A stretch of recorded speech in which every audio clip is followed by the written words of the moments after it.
As the collaboration, my lord, you find it in the forensic scientific evidence that I'm speaking about, that I knew of two people, now the third person is being mentioned. Now the analysis of the scientist picks up the third, some of the third regions, as much as they're not 16, but it picks some of them which connect accused number 4 as being the donor of that DNA. That corroborates, my lord, what is being said in the confession of accused number 2. And it's objective evidence because it's scientific. It's not who said, he said. It's only accused 2 who mentions accused 4 as the person who went in. The next collaboration that you find, my lord, is objective and scientific. That is now the DNA. In terms of your investigations, Brigadier, how many suspects were wearing the hat, which is a subject matter in this case? One, my lord. That is where my mind is troubled. Then how do you read DNA results from my client in respect of that hat, which was worn by one suspect? My lord, I'm not a scientist, but my understanding and experience has taught me that you don't have to wear something in order to transfer your DNA. I could be holding this bottle of water. By the time I put it down, my fingerprint and DNA in terms of the sweat is there. So I don't want to speculate, but it will be incorrect to say you actually have to put on the head to transfer your DNA. It can be transferred in various ways. You can bleed, the droplet of blood can go in, but that's not my area of expertise. But to suggest that you have to wear a hat in order for the DNA to be transferred, that's not my understanding. You can transfer it in many ways. You can try to pick it up, and as a result, then you can't pick it up, you touch it, the DNA remains there. Or various methods can transfer DNA, my lord. Although I'm not a scientist, but I know that, my lord.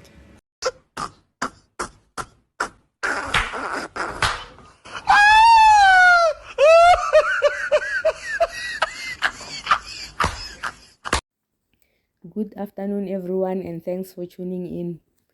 Today, I'm going to talk about how Brigadier Gininda misunderstood DNA evidence. Point number 1, dismissal of exclusionary DNA findings. The forensic expert, Captain Masitla, testified that while partial DNA traces appeared on some exhibits, they could not conclusively link any of the 5 accused to the crime scene, and in fact excluded them from owning the hat found near Senzomenyiwa's body.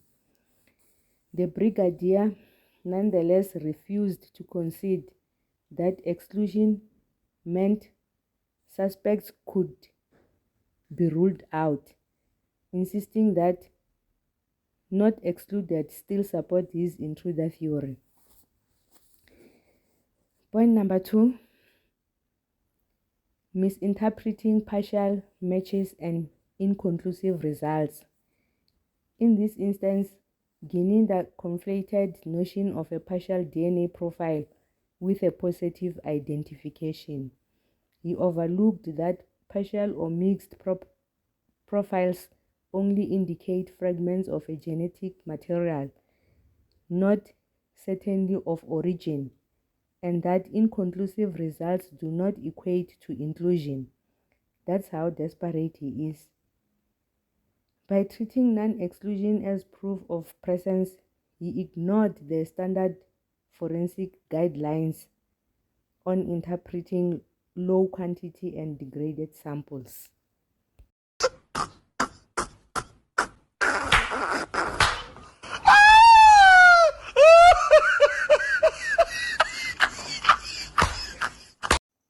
I'm now gonna talk about Brigadier Gininda overestimating the probative value of DNA absence. Gininda appeared unaware that the absence of a suspect's DNA on an item does not definitely prove non-contact. Low transfer, environmental degradation, handling practices, and sampling limits can all yield false negatives. Gininda dismissed these caveats and assumed any DNA not matching the accused must belong to an unknown intruder or intruders, rather than exploring alternative explanations for null results.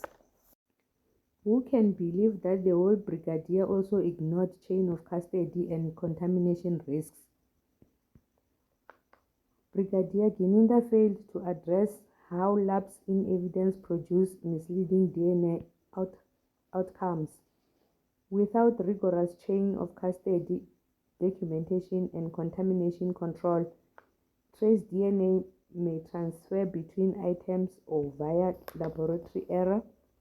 Presenting findings as infallible demonstrate a lack of appreciation for essential forensic quality assurance measures. DNA experts must be very disappointed on Brigadier Gininda's over-reliance on DNA to anchor his intruder theory. He leaned heavily on his flawed interpretation of the genetic data to prove two unknown assailants entered the Khumalo house, while he's not even an expert. So he elevated DNA to a level of certainty it cannot provide in this context. His conclusion that unidentified profiles automatically signaled third-party intruders ignored the statistical and interpretive nuances forensic science demands, weakening the evidentiary basis for the intruder narrative.